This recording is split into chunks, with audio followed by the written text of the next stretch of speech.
这就是咱们洛阳著名的爷哥，络腮胡代表着爷。他们家主打的是东北烧烤，都是这种大串，特色是这个黄油牛腰，你没吃过吧？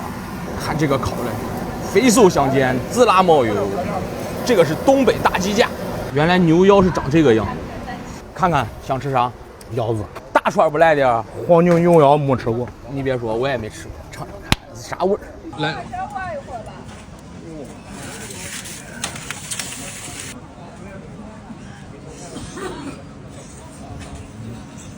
一口，是一口一个，两口两个，但这腰子不是你这会儿吃的，知道吧？等一下，就要个火烧，别让它烤。哇塞，凿一串，夹到里面，看见没？两串往里一夹，你要觉得不过瘾，再加俩。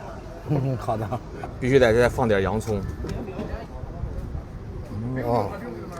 拽一口下去，嘎嘎香。它这个油啊，烤的还有点焦焦的，是吧？哇，真香了这牛腰子啊！这跟那个羊腰的口感完全都不一样。咱俩这年纪光吃腰子，不吃这吃啊？说的也是，一口是吧？一口下去，凡是那个油呀，确实过瘾。等，两个中年男人快乐碰一个，干！光对腰子，哎，那个乖乖。